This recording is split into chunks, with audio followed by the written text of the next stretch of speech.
ಪಾರ್ವತಿ, ನಾನೊಂದು 3-4 ದಿನದಿಂದ ಹೇಳ್ತಾನೆ ಇದ್ದೀನಿ, ನೀನು ಯಾಕೋ ತುಂಬ ಡಲ್ ಆಗ್ತಾ ಇದೆಯಾ, ತುಂಬ ವೀಕಾಗಿ ಕಾಣಿಸ್ತಾ ಇದೆಯಾ ಅಂತ. ನೀನು ನನ್ನ ಮಾತೇ ಕೇಳ್ತಾ ಇಲ್ಲ.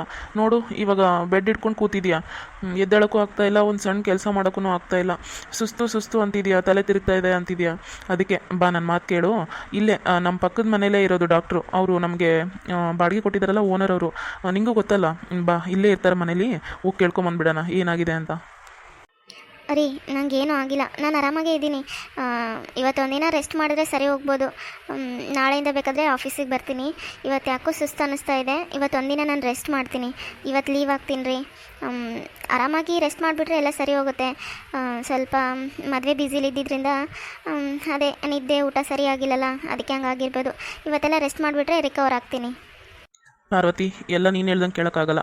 ಸುಮ್ಮನೆ ಬಾ ಅಂತ ಹೇಳಿದ್ದೀನಲ್ಲ, ಬರಬೇಕು. ನಿನ್ನೆಯಿಂದ ತಲೆನೋವು, ತಲೆ ಸುತ್ತಾ ಇದೆ ಅಂತ ಹೇಳ್ತಾನೆ ಇದೆಯಾ, ಒಂದು ಕೆಲಸನೂ ಮಾಡೋಕ್ಕಾಗ್ತಾ ಇಲ್ಲ. ದಿನ ನೋಡಿದ್ರೆ ಪಟ ಅಂತ ಎಷ್ಟೆಲ್ಲ ಕೆಲಸ ಮಾಡಾಕ್ತಿದ್ದಿ, ನಿನ್ನೆಯಿಂದ ನೋಡಿದ್ರೆ ನಿಂಗೆ ಏನೂ ಮಾಡೋಕ್ಕೂ ಆಗ್ತಾ ಇಲ್ಲ. ಬೆಡ್ ಮೇಲೇ ಹಿಡ್ಕೊಂಡು ಕುಂತ್ಬಿಟ್ಟಿದ್ಯಾ, ಬೆಡ್ ಹಿಡ್ಕೊಂಡು ಮಲ್ಕೊಂಡಿದ್ಯಾ. ಸುಮ್ಮನೆ ಬಾ, ನನ್ನ ಮಾತು ಕೇಳು, ತೋರಿಸ್ಕೊಂಬರೋಣ. ಹೊಸದಾಗಿ ಯಾರೆಲ್ಲ ನಮ್ಮ ವೀಡಿಯೋಸ್ ನೋಡ್ತಾ ಇದ್ದೀರಾ, ದಯವಿಟ್ಟು ನಮ್ಮ ಚಾನಲ್ ಸಬ್ಸ್ಕ್ರೈಬ್ ಮಾಡ್ಕೊಳ್ಳಿ. ಹಾಗೆ ವಿಡಿಯೋಗೆ ಲೈಕ್ ಮಾಡಿ. ಲೈಕ್ ಮಾಡಿದ ನಂತರ ನಮ್ಮ ವೀಡಿಯೋಸ್ನ ಹೈಪ್ ಮಾಡಿ, ದಯವಿಟ್ಟು ಹೈಪ್ ಮಾಡಿ ಅಂತ ಕೇಳ್ತಾ ಇದ್ದೀನಿ. ನೀವು ನಮ್ಮ ವೀಡಿಯೋಸ್ನ ಹೈಪ್ ಮಾಡೋದ್ರಿಂದ ನಮ್ಮ ವೀಡಿಯೋಸು ಇನ್ನೂ ಸ್ವಲ್ಪ ಜನಕ್ಕೆ ತಲುಪುತ್ತೆ. ಹಾಗಾಗಿ ಹೈಪ್ ಮಾಡಿ ಅಂತ ಕೇಳ್ತಾ ಇದ್ದೀನಿ. ವ್ಯೂಸ್ ತುಂಬ ಪರವಾಗಿಲ್ಲ ಬರ್ತಾ ಇದೆ, ಆದರೂ ಅದರಿಂದ ಏನು ಅಷ್ಟೊಂದು ಯೂಸ್ ಆಗ್ತಾ ಇಲ್ಲ. ಕಷ್ಟಪಟ್ಟು ಮಾಡ್ತಾ ಇರೋದಕ್ಕೆ ಅಷ್ಟು ಏನು ಬೆಲೆ ಸಿಗ್ತಾ ಇಲ್ಲ. ದಯವಿಟ್ಟು ವಿಡಿಯೋನ ಹೈಪ್ ಮಾಡಿ ಅಂತ ಕೇಳ್ತಾ ಇದ್ದೀನಿ. ಇದೇನಿದು, ಬೆಳಗ್ಗೆ ಎಲ್ಲೋ ಕರ್ಕೊಂಡು ಹೋಗ್ತಾ ಇದ್ದಾನೆ ಹೆಂಡ್ತಿನ. ಇಲ್ಲಿ ತಾಯಿ ಅದಕ್ಕೆ ನಾನು ಇದ್ದೀನಿ ಅನ್ನೋದು ಕೂಡ ಇಲ್ಲ ಕಬ್ರು. ಒಂದು ಮಾತು ಹೇಳೋಗ್ಬೇಕನ್ನೋದಿಲ್ಲ. ಹೆಂಗೆ ಅರ್ಜೆಂಟಲ್ಲಿ ಹೋದ್ರು ನೋಡು. ಬರಲಿ, ಇಲ್ಲೇ ಕಾಯ್ಕೊಂತ ಕುಂದಿರ್ತೀನಿ. ಎಲ್ಲಿಗೆ ಹೋಗಿದ್ರು ಅಂತ ಕೇಳ್ತೀನಿ. ಆಂಟಿ, ಅಂಕಲ್ ಇಲ್ವಾ? ಇದ್ದಾರಪ್ಪ, ರೆಡಿ ಆಗ್ತಾ ಇದ್ದಾರೆ ಇನ್ನೇನು ಹಾಸ್ಪಿಟ್ಲಿಗೆ ಹೋಗೋಕ್ಕೆ. ನೀವು ಕೂತ್ಕೊಳ್ಳಿ, ನಾನು ಒಳಗೋಗಿ ಹೇಳ್ತೀನಿ ಹಿಂಗೆ ಆನಂದ್ ಮತ್ತು ಪಾರ್ವತಿ ಬಂದಿದ್ದಾರೆ ಅಂತ. ಕೂತ್ಕೊಳ್ಳಿ, ನೀವು ಕಾಫಿ ತೊಗೊಂಬರ್ತೀನಿ. ಆಂಟಿ, ಕಾಫಿ ಎಲ್ಲ ಏನೂ ಬೇಡ, ಅಂಕಲ್ ಮಾತ್ರ ಬೇಗ ಕರಿತೀರಾ ಸ್ವಲ್ಪ? ಸರಿ ಕಣಪ್ಪ, ಇರು. ರೀ, ಇವರು ಆನಂದ್ ಮತ್ತು ಪಾರ್ವತಿ ಬಂದಿದ್ದಾರೆ. ಏನೋ ಅರ್ಜೆಂಟಾಗಿ ಸ್ವಲ್ಪ ಬರಬೇಕಂತೆ. ಹುಡುಗಿಗೆ ಏನೋ ಹುಷಾರಿಲ್ಲ ಅಂತ ಕಾಣಿಸುತ್ತೆ. ಬನ್ನಿರಿ ಬೇಗ. ಹೌದಾ, ಬಂದೆ ಅಂತ ಹೇಳು. ನಮಸ್ತೆ ಅಂಕಲ್. ಅಂಕಲ್ ನಮಸ್ತೆ. Good morning Anand. Good morning Parvati. ಏನಮ್ಮ ಬೆಳಗ್ಗೆ ಬಂದುಬಿಟ್ಟಿದ್ದೀರಾ? ಅಂಕಲ್, ಅದು ಮದುವೆ ಇತ್ತಲ್ಲ ನಮ್ಮ ತಮ್ಮಂದು, ಅದರಲ್ಲಿ ತುಂಬ ಕೆಲಸ ಮಾಡ್ತಾಯಿದ್ಲು ಇವಳು ಮದುವೆ ಇದ್ದಿದ್ದರಿಂದ. ಹಂಗಾಗಿ ಅವಳಿಗೆ ಸ್ವಲ್ಪ ವೀಕ್ ಅನ್ನಿಸ್ತಾ ಇದ್ದಾಳೆ. ತುಂಬ ಮೊದಲೆಲ್ಲ ತುಂಬ ಕೆಲಸ ಮಾಡ್ತಾಯಿದ್ಲು, ಈಗ ನಿನ್ನೆಯಿಂದ ಯಾಕೋ ಒಂದು ಸಣ್ಣ ಕೆಲಸ ಮಾಡೋಕ್ಕೂ ಆಯಾಸ ಆಗ್ತಾಯಿದೆ, ಸುಸ್ತಾಗ್ತಾ ಇದೆ ಅಂತ ಹೇಳಿ ಕೂತ್ಬಿಡ್ತಿದ್ದಾಳೆ. ನಾನು ಎಷ್ಟು ಹೇಳ್ತಾ ಇದ್ದೀನಿ ಕೆಲಸ ಮಾಡಬೇಡ ಜಾಸ್ತಿ ಅಂತ, ಆದರೂ ಕೇಳಲ್ಲ. ಎಲ್ಲ ಮೈಗೆ ಹೊಚ್ಕೊಂಡು ಕೆಲಸ ಮಾಡಿಬಿಡ್ತಾಳೆ. ಈಗ ನಿನ್ನೆಯಿಂದ ಬೆಡ್ ಇಟ್ಕೊಂಡು ಕೂತಿದ್ದಾಳೆ. ಏನು ಎದ್ದಾಡೋಕ್ಕೂ ಆಗ್ತಾಯಿಲ್ಲ, ಏನು ಕೆಲಸ ಮಾಡೋಕ್ಕಾಗ್ತಾಯಿಲ್ಲ. ಅದಕ್ಕೆ ಅಂಕಲ್ ಕರ್ಕೊಂಬಂದ್ಬಿಟ್ಟೆ. ಇವತ್ತು ಬೆಳಗ್ಗೆ ಸುಸ್ತು ಅಂತ ಇದ್ಲಾ, ಅದಕ್ಕೆ ಕರ್ಕೊಂಬಂದ್ಬಿಟ್ಟೆ. ಅದಕ್ಕೆ ಅಂಕಲ್ ಸ್ವಲ್ಪ ಚೆಕ್ ಮಾಡಿ, ಅವಳಿಗೇನಾದರೂ ಹೆಲ್ತಿಯಾಗಿರೋಕ್ಕೆ, ಅವಳಿಗೆ ಶಕ್ತಿ ಬರೋಕ್ಕೆ ಏನಾದರೂ ಟಾನಿಕೋ ಏನಾದರೂ ಬರೆದು ಕೊಡಿ ಡಾಕ್ಟರ್. ಏನಾಗಿದೆಯಮ್ಮ ಪಾರ್ವತಿ?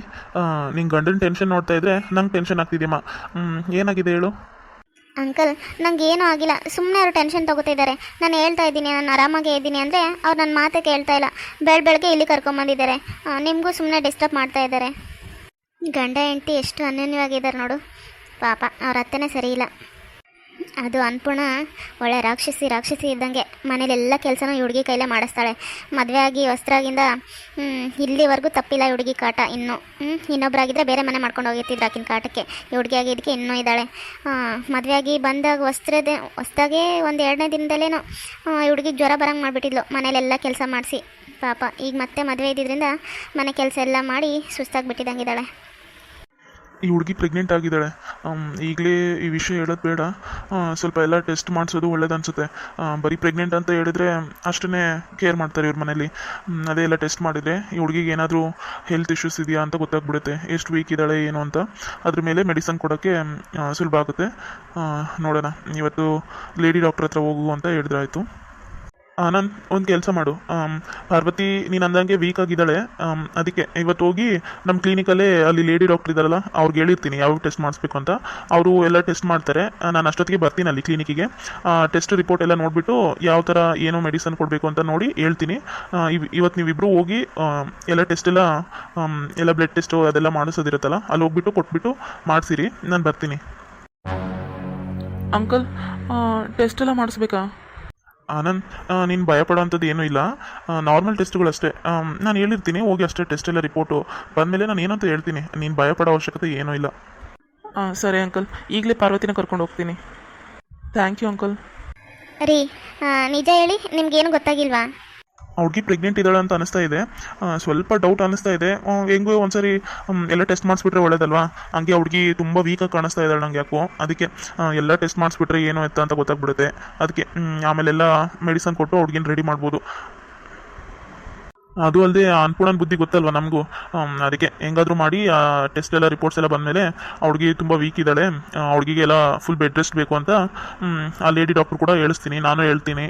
ಅದಾದಮೇಲೆ ಹುಡುಗಿ ಆರಾಮಾಗಿರಲಿ ಸ್ವಲ್ಪ ದಿನ. ಹೌದಾ, ಪ್ರೆಗ್ನೆಂಟ್ ಇದ್ದಾಳಾ? ನನಗೂ ಅದೇ ಡೌಟ್ ಇತ್ತು. ತುಂಬ ದಿನ ಆಯ್ತಲ್ಲ ಅವ್ರ ಮದುವೆ ಆಗಿ, ಅದು ಬೇರೆ ತಲೆ ತಿರುಗ್ತಾ ಇತ್ತು ಅಂತ ಹೇಳಿದ್ರೆ ನಂಗೆ ಅಲ್ಲೇ ಡೌಟ್ ಬಂತು ಪ್ರೆಗ್ನೆಂಟ್ ಆಗಿರ್ಬೋದೇನೋ ಅಂತ. ಒಳ್ಳೆ ಕೆಲಸ, ಫಸ್ಟ್ ಆ ಕೆಲಸ ಮಾಡಿ ಆ ಹುಡುಗಿಗೆ ಫುಲ್ ಬೆಡ್ ರೆಸ್ಟ್ ಕೊಡಿಸ್ಬಿಡಿ. ಆ ರಾಕ್ಷಸ ಏನಿಲ್ಲ, ಮನೆ ಕೆಲಸ ಎಲ್ಲ ಮಾಡಿಸ್ಬಿಡ್ತಾಳೆ. ಪ್ರೆಗ್ನೆಂಟ್ ಇದ್ದಾಳೆ ಅಂದ್ರೂ ಮಾಡಿಸ್ತಾಳೆ. ಅದಕ್ಕೆ ಆ ಹುಡುಗಿ ವೀಕ್ ಇದ್ದಾಳೆ, ಯಾವ ಕೆಲಸ ಮಾಡಿಸ್ಬೇಡ್ರಿ, ಆರಾಮಾಗಿ ರೆಸ್ಟ್ ತಗೋಬೇಕು ಅನ್ನೋ ಥರ ಹೇಳಿ. ನಿಮ್ಮ ಹೆಸರು ಹೇಳ್ಕೊಂಡಾದ್ರೂ ಹುಡುಗಿ ರೆಸ್ಟ್ ಮಾಡಲಿ, ಆರಾಮಾಗಿರಲಿ. ಈಗ ಮೊದಲೇ ಪಾಪ ತವ್ರ ಮನೆಯರಿಲ್ಲ, ಏನೂ ಇಲ್ಲ. ಈ ರಾಕ್ಷಸಿ ಅದನ್ನೇ ಒಂದು ಪ್ಲಸ್ ಪಾಯಿಂಟ್ ಮಾಡ್ಕೊಂಡು ಹುಡುಗಿನ ಹೆಂಗೆ ಬೇಕೋ ಹಂಗೆ ಆಟ ಆಡಿಸ್ತಾ ಇದ್ದಾಳೆ. ಅದಕ್ಕೆ ನೀವು ಆನಂದ್ ಕೂಡ ಬೇಷ್ ಹೇಳಿ, ಚೆನ್ನಾಗಿ ನೋಡ್ಕೊ ಅಂತ. ಏನಂತ ಅರ್ಜೆಂಟ್ ಇತ್ತು? ಹೆಂಡ್ತಿನ ಯಾಕಷ್ಟು ಅರ್ಜೆಂಟ್ ಮಾಡಿ ಕರ್ಕೊಂಡು ಹೋಗ್ತಾ ಇದ್ನಲ್ಲ, ಎಲ್ಲಿಗೆ ಕರ್ಕೊಂಡು ಹೋದ? ಎಲ್ಲಿಗೆ ಹೋದ್ರಿ ಇವರಿಬ್ರು? ಇಷ್ಟೊತ್ತಾಯ್ತು ಇನ್ನೂ ಯಾಕೆ ಬಂದಿಲ್ಲ ಇವರು? ಏನು ಅನ್ಪೂರ್ಣ, ಏನು ಯೋಚನೆ ಮಾಡ್ತಾ ಇದೆಯಾ? ಏನೋ ಒಬ್ಬೊಬ್ಬಳೆ ಮಾತಾಡ್ಕೋತಿದ್ಯಾ ಗುಸು? ಏನು ಹುಚ್ಚಿಗಿಚ್ಚು ಹಿಡಿತೆ ಹೆಂಗೆ ನಿಂಗೆ? ರೀ, ನಂಗೆ ಯಾಕೆ ಹುಚ್ಚಿಡಿಯುತ್ತೆ? ನಾನೇನು ಹುಚ್ಚಿನ? ನೀವೊಬ್ರ ತಗ.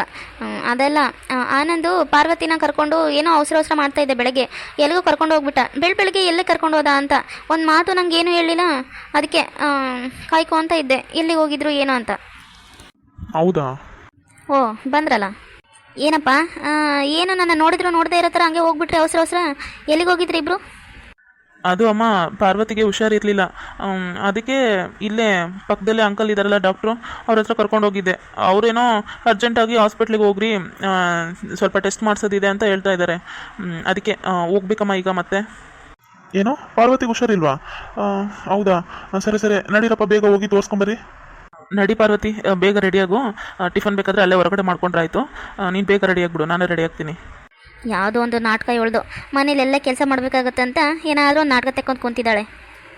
ಮನೆ ಕೆಲಸ ತಪ್ಪಿಸ್ಕೊಳ್ಳೋಕ್ಕೋಸ್ಕರ ಏನಾದರೂ ಒಂದು ಸುಳ್ಳು ಹುಡುಕ್ತಾ ಇರ್ತಾಳೆ, ಏನಾದರೂ ಒಂದು ನಾಟಕ ತೆಗಿತಾನೆ ಇರ್ತಾಳೆ ಇಕ್ಕಿ. ಇನ್ನು ಆ ಸಣ್ಣ ಸೊಸೆ ನೋಡಿದ್ರೆ ಇನ್ನೂ ಮಲ್ಕೊಂಡತ್ತೆ. ಎಲ್ಲ ನಾನೇ ಮಾಡ್ಕೊಂಡು ಸಾಯ್ಬೇಕಾ ಇವತ್ತು ಕೆಲಸ? ಅಮ್ಮ, ನೀನು ಮನೆ ಕೆಲಸ ಎಲ್ಲ ಒಬ್ಬಳೇ ಮಾಡಬೇಡ. ರಾಧಿಕಾ ಮತ್ತು ದೀಪ ಇದ್ದಾರಲ್ಲ, ಅವರಿಬ್ಬರೂ ಕರ್ಕೊಂಡು ಕೆಲಸ ಮಾಡು. ಎಲ್ಲ ಇಬ್ಬರು 3 ಜನ ಸೇರಿ ಬೇಗ ಎಲ್ಲ ಕೆಲಸ ಮಾಡ್ಕೊಂಬಿಡಿ, ಒಬ್ಬೊಬ್ಬರೇ ಮಾಡೋಕ್ಕೆ ಹೋಗ್ಬಿಡಿ. ಅವರು ಮನೆ ಕೆಲಸ ನೋಡ್ಕೋತಾರಾ? ನೀನು ಫಸ್ಟ್ ಪಾರ್ವತಿನ ಕರ್ಕೊಂಡು ಹೋಗಪ್ಪ, ಹೋಗಿ ತೋರಿಸ್ಕೊಂಬ, ಏನಾಯ್ತು ಅಂತ ಹೇಳು. ಸರಿಯಪ್ಪ. ಅವ್ನು ಹೇಳಿದ್ದು ತಿಳಿತಲ್ಲ. ರಾಧಿಕಾ ಮತ್ತು ದೀಪನ ಇಬ್ಬರೂ ಕರ್ಕೊಂಡು ಕೆಲಸ ಮಾಡಿಸು. ಹುಡ್ರು ಏನೋ ಸಣ್ಣ ಹುಡ್ರಲ್ಲ ಈಗ. ಒಬ್ಬ ಅಮ್ಮ ಮದುವೆ ಮಾಡ್ಕೊಂಡಿದ್ದಾಳೆ, ಇನ್ನೊಬ್ಬ ಅಮ್ಮ ಮದುವೆ ಮಾಡ್ಕೊಳ್ಳೋ ವಯಸ್ಸಿಗೆ ಬಂದಿದ್ದಾಳೆ. ಅವ್ರಿಗಿನ್ನೂ ಯಾವಾಗ ಕಲಿಸ್ತೀಯ ಮನೆ ಕೆಲಸ ಎಲ್ಲ, ಅಡುಗೆ ಎಲ್ಲ? ಅವ್ರಿಬ್ಬರೂ ಕರ್ಕೊಂಡು ಇವತ್ತು ಕೆಲಸ ಮಾಡ್ಕೊ ಎಲ್ಲ. ಸಣ್ಣ ಸೊಸೆಗೆ ಏನು ಕೆಲಸ ಹೇಳ್ಬೇಡ. ಹುಡುಗಿ ಇನ್ನೂ ಈಗ ತಾನೇ ಮದುವೆಯಾಗಿ ಬಂದಿದ್ದಾಳೆ, ಹುಡುಗಿ ಆರಾಮಾಗಿರಲಿ ಒಂದು ವಾರ. ಎಲ್ಲ ಕೆಲಸ ನಾನು ನನ್ನ ಹೆಣ್ಮಕ್ಳೇ ಮಾಡಬೇಕಾಯ್ತು. ಇಬ್ಬರು ಸ್ವಸ್ಥರಿದ್ರು ಕೂಡ ನಮಗೇನು ಮಾಡೋದು ತಪ್ತಾ ಇಲ್ಲ, ಎಲ್ಲ ನಮ್ಮ ಕರ್ಮ. ಏನು ಗುಣಗ್ತಾ ಇದೆಯಲ್ಲ, ಎದ್ದಳು. ನಿನ್ನ ಮಕ್ಳು ಇನ್ನೂ ಮಲ್ಕೊಂಡಿದ್ದಾರೆ ನೋಡು. 7 ಗಂಟೆ ಆಗಕ್ಕೆ ಬಂತು, ಇನ್ನೂ ಮಲಗಿದ್ದಾರೆ. ಎಬ್ಸಿ ಅವ್ರನ್ನ ಕೆಲ್ಸಕ್ಕೆ ಹಚ್ಚು. ಹಂಗೆ ನನಗೆ ಟೀ ಮಾಡ್ಕೊಂಬ. ಹಂಗೆ ಟಿಫನ್ಗೆ ಏನು ಮಾಡ್ತೀಯಾ? ಟಿಫನ್ಗೆ ಇನ್ನೇನು ಮಾಡಲಿ, ಉಪ್ಪಿಟ್ಟು ಮಾಡ್ತೀನಿ. ಅದೇ ಏನಾದರೂ ಪಾರ್ವತಿ ಉಪ್ಪಿಟ್ಟು ಮಾಡಿಬಿಟ್ರೆ, ಉಪ್ಪಿಟ್ಟು ಯಾಕೆ ಮಾಡಿದ್ಯಾ, ಬೇರೆದು ಮಾಡೋಕ್ಕೆ ಏನೇನು ಇರೋಗ ಅಂತ ಹುಡುಗಿಗೆ ಬಾಯಿಗೆ ಬಂದಂಗೆ ಬೈತೀಯಾ? ಅದೇ ನೀನಾದರೆ ಉಪ್ಪಿಟ್ಟು ಮಾಡಿ ಸರ್ಕೊಂಡ್ಬಿಡ್ತೀಯಲ್ಲ ಬೇಗ. ಬಾರಿ ನಿಂದು.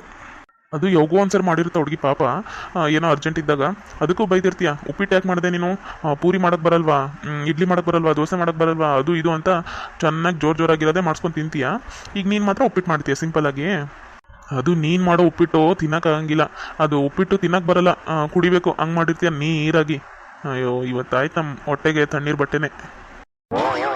ರೀ, ನಿಮಗೆ ನಾನು ಮಾಡಿ ತಿನ್ನೋಕೆ ಇಷ್ಟ ಇಲ್ಲ ಅಂದರೆ ಹಂಗೆ ಉಪವಾಸ ಕೂತ್ಕೊಳ್ಳಿ. ನೀನು ಸೊಸೆ ಬರ್ತಾಳಲ್ಲ, ಅವಾಗ ಅಕ್ಕಿನ ಕೂಡ ಮಾಡ್ಸ್ಕೊಂಡು ತಿನ್ನಿ. ಏನು ಬೇಕೋ ಅದನ್ನು ಮಾಡ್ಸ್ಕೊಂಡು ತಿನ್ನಿರಿ ಆರಾಮಾಗಿ. ದೊಡ್ಡ ದಿಮಾಕಿ ಇವ್ರದು, ಬರೀ ನನ್ನ ಅಡುಗೆಗೆ ಅಂದರೆ ಹೆಸರಿಡ್ತಾರೆ. ಏನು ಇಕ್ಕಿನ ಸೊಸೆ ಒಂದೇ ಅಡುಗೆ ಮಾಡ್ತಾಳೆ ನೆಟ್ಟಿಗೆ ಅನ್ನಂಗೆ. ಎಲ್ರಿಗೂ ನಮಸ್ಕಾರ. ತುಂಬ ಜನ ಕಮೆಂಟ್ ಮಾಡ್ತಾಯಿದ್ರಿ, ರಾಧಿಕಾನ ಅವ್ರ ಅತ್ತೆ ಮನೆಗೆ ಕಳಿಸ್ಬಿಡಿ, ಇಲ್ಲಿ ಇಟ್ಕೋಬೇಡಿ ಅಂತ. ಅವಳಲ್ಲೋದ್ರೆ ಸ್ಟೋರಿ ಮಜಾ ಇರಲ್ಲ, ಹಂಗಾಗಿ ಇಲ್ಲೇ ಇರಿಸಿದ್ದೀನಿ. ಸ್ಟೋರಿಲಿ ವಿಲನ್ ಇಲ್ಲ ಅಂದರೆ ಹೆಂಗಿರುತ್ತೆ ಹೇಳಿ, ಅದಕ್ಕೆ ಅವರಿದ್ರೆ ತಾನೇ ಮಜಾ ಬರೋದು. ಹಂಗಾಗಿ ರಾಧಿಕಾ ಇಲ್ಲೇ ಇರಲಿ. ಇನ್ನೂ ಸ್ವಲ್ಪ ದಿನ ಎಕ್ಸಾಮ್ಸ್ ಎಲ್ಲ ಇದೆ ಅಲ್ಲ, ಅದು ಮುಗಿದ್ಮೇಲೆ ಅವ್ರ ಅತ್ತೆ ಮನೆಗೆ ಕಳಿಸ್ತೀವಿ. ಅಲ್ಲಿವರೆಗೂ ವೀಡಿಯೋನ ನೋಡಿ ಅಂತ ಕೇಳ್ತಾ ಇದ್ದೀನಿ. ದಯವಿಟ್ಟು ಯಾರು ರಾಧಿಕಾನ ಕಳಿಸಿ ಅಂತ ಕಮೆಂಟ್ ಮಾಡಬೇಡಿ. ಸ್ವಲ್ಪ ದಿನ ವೆಯ್ಟ್ ಮಾಡಿ, ಅದಾದಮೇಲೆ ಅವಳು ಅತ್ತೆ ಮನೆಗೆ ಹೋಗ್ತಾಳೆ.